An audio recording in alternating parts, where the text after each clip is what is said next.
Hello, welcome again to my channel, and this time we will talk about oblique triangles under trigonometry.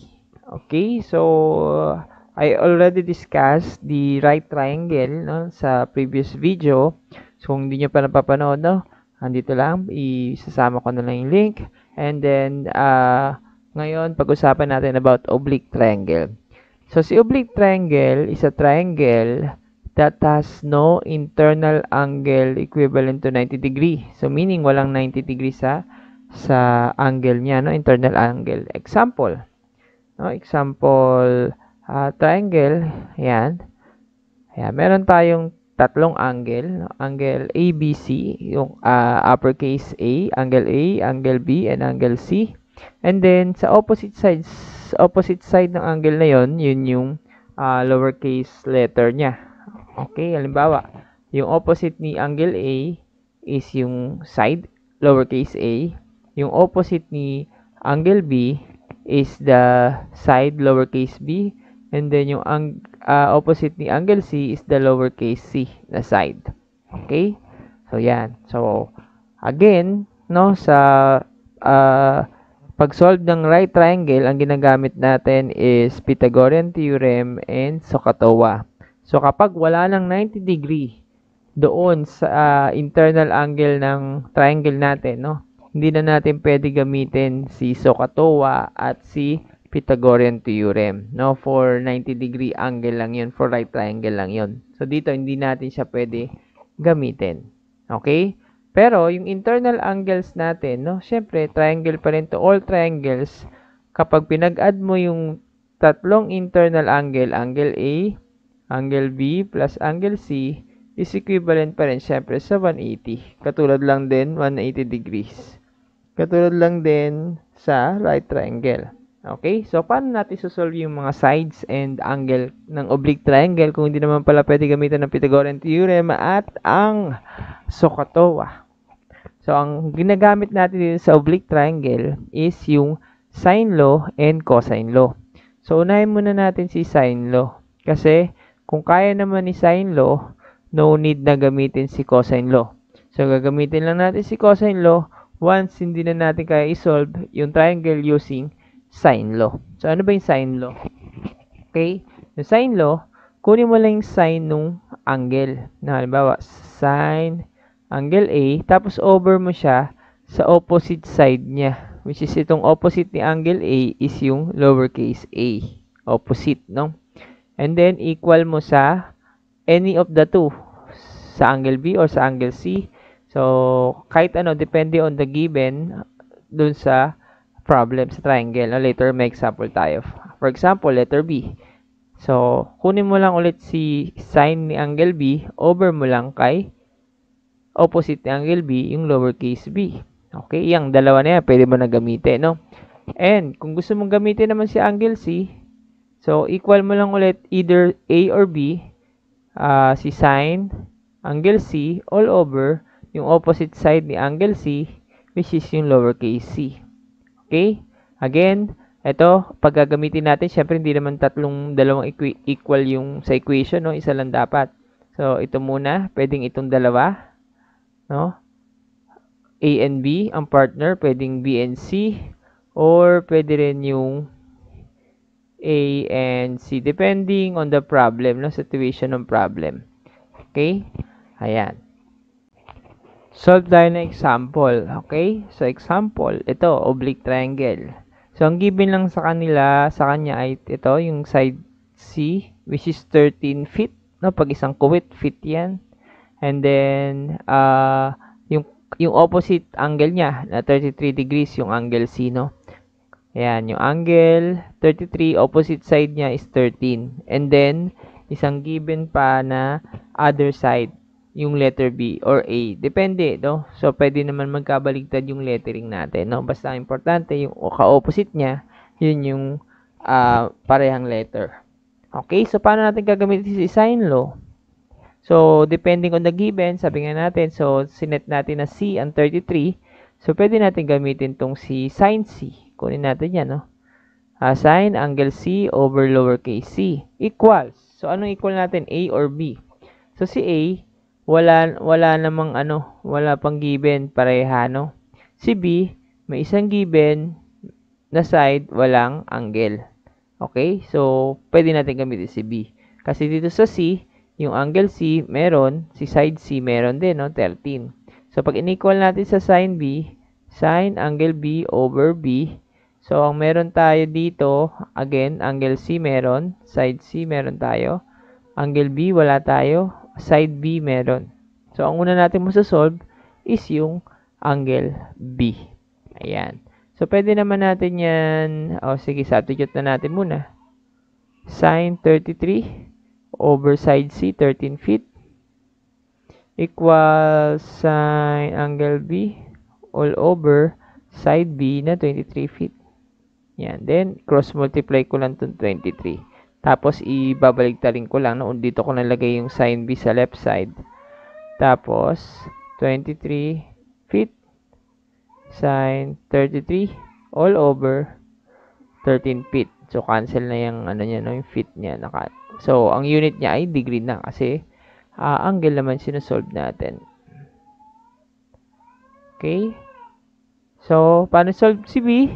Gagawin natin para natin siya, parang itatranspose siya, no? Or kukunin natin yung inverse ni sine. Sine inverse of this one, no, buo. 23 sine 33 all over 13. So, yan. Ginagamitan na yan ng calculator. Okay.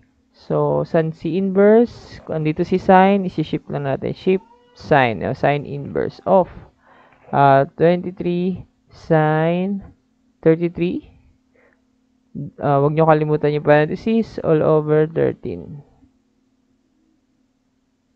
Okay, that would be equal to 74.4918. 74. Ulit yan.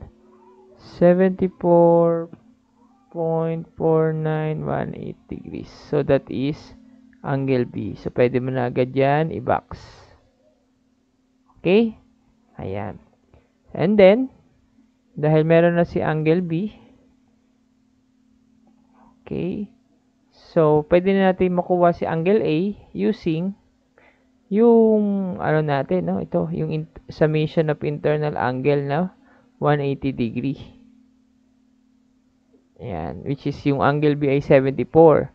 So, again, sabi natin, angle A plus angle B plus angle C is equal to 180. Ang gusto natin i-solve si angle A. So, that is 180 minus angle B minus angle C. 180 minus 74.4918 minus angle C na 33. So, si angle A ay equals to, so 74 na yan, no? Yan na yan, 74.4918. 180 minus 74.4918 minus 33. Double check. Dahil dito, hindi na natin ma-double check yung sagot natin, no? Mas maganda, ma-double check natin from the solution pa lang na tama na ini-input natin. So, A is 72.5082. 72.5082 degrees. So, box na natin ulit din yan. Okay, so meron na tayo si angle A. So, ang wala na lang tayo is si side A. So, dahil meron na tayong angle A, so, pwede na natin gamitin ulit si sine law, no? Partner sila, yung A, tapos partner yung C, which is yun yung pinaka-given, no? Sine angle C over C, side C, no? Equal to sine angle A over side A. Si side A yung kukunin natin. Gagawin natin dyan, cross multiply. Ang mangyayari ay A sine angle C equals C sine angle A, then divide both sides by sine C para maiwan si side A. Side A is equal to C sine A. So, hindi mo pwede i-cancel yung dalawang sine, no? So, mali yan. Okay, buo siya. Sine A, sine C, magkaiba sila ng value. Okay, si C, side C. Side C ay 13 feet, no? 13 feet. 13 feet. Sin A, ito, kakasolve lang natin. 72.5082 all over sin angle C na given natin ay 33. Sin 33. Okay. Then, solve natin. 13 times, kahit wala ng times yan, no? 13 sin 72.5082 all over sin 33. No, kailangan i-close mo yung parenthesis kasi mag-syntax error siya. 13 sin 72.5082 all over sin 33. Double check lagi. 22.7653. 22.7653 feet. No? So, kung ano yung unit ng iba, yun din yung unit ng isa-solve natin. Okay? Solve pa tayo ng isa pa, no? Para mas magets natin kung paano gamitin si sine law. Okay, so ito example number 2. So, given naman tayo ng dalawang angle, tapos isang side lang. Okay, pero again, may tapatan ulit na may given na, merong given, no? Yung side C na 5, katapat niya ay 40 degree. And then, yung angle na isa, given 60 degree, yung opposite niya na side lowercase a hindi given. No, dito pa lang magagamit na natin agad si sine law. Compare dito sa unang example natin, ang unang example natin ay isang angle, dalawang side ang given, no? Yan. Okay, so again, ang kompleto na magkatapatan na may given is si angle C at si side C. Okay, so yan ulit yung base natin, no? Sila yung kompleto na given eh. So bali, sine angle C over side C is equal to, ang given naman is si angle A. So siya naman yung equal natin, angle A, kasi si angle B hindi given, si side B hindi rin given. Yan na yung mga isa-solve natin, all over A. And then, ayan, solve for side A. So, kasi sin C ay 40 degree.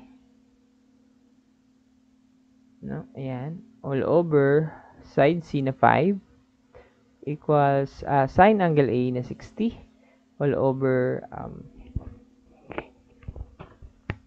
A, which is yan yung solve natin. No?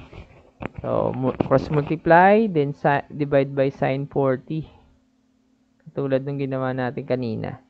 So, cross multiply ko to, no? A sin 40 is equal to 5 sin 60. Tapos, divide both sides by sin 40. Okay, cancel. And then, side A is equal to 5 sin 60 all over sin 40. Tama ba? Sin 60 all over sin 40 equals, yan, 6.7365. 6.7365. So, may unit ba tayo nilagay? Walang unit. Example na lang, inches. So, yung pagdalawang kuwit ay inches. So, lagay natin na inches. Ayan. So, baksan natin yan. Again, walang way para ma-double check natin yung sagot natin na kung tama, no? Ang way lang dito is, huwag kayong magkakamaling kung anong value ang sinubstitute nyo and ano yung mga value na in-input nyo sa calculator. Okay? Ayan. So, meron na si side A. Okay? Wala naman si angle B tsaka si side B. So, hindi pa natin pwede gamitin si sine law kasi dalawa silang wala, no? Kay side B and angle B. Pero, again, no? Sabi natin, angle A plus angle B plus angle C is equal to 180. Therefore, angle B, masasolve natin, 180 minus angle A minus angle C, which is 180 minus 60 minus 40, which is 100, no? So, angle B is 80 degree. Yan, ganun kasimple. Basta alam mo yung concept. Kung hindi mo alam tong concept na to,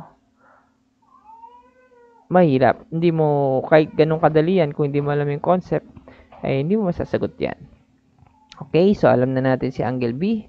So, masasolve na natin si side B. So, gamitin natin ulit yung given na side C. So, sin C all over, sin angle C all over side C is equal to sin angle B over side B. So, susolve natin si side B. So, cross multiply, tapos divide both sides by sin C. So, bali, B sin angle C is equal to side C sin angle B. Then, solve, divide both sides by sin angle C, sin angle C. So, cancel. So, B is side C, which is 5 inches, no? 5 inches. Sin angle B, nakakasolve lang natin na 80 all over sin C na 40. Again, 5 to, no? So, si side B will be equal to, ayan na, ayan pa din yan, no? 5 sin, palitan ko lang yung angle, no? 80 all over sin 40, pareha lang. 7.6604. 7.6604 inches. Okay? Ayan, double check sa formula, double check sa pag-input, pag-substitute, then double check sa calculator. So, para siguradong tama yung magiging sagot natin. Okay, bali hanggang sine law lang muna tayo. Gagawa na lang ako ng separate video for cosine law. So, for the meantime, to know your skill dito, or kung natutunan nyo ba yung sine law talaga, so pwede nyo i-practice tong problems, no? Meron na rin yan sagot, no? Using sine law. Okay, so thank you and good luck.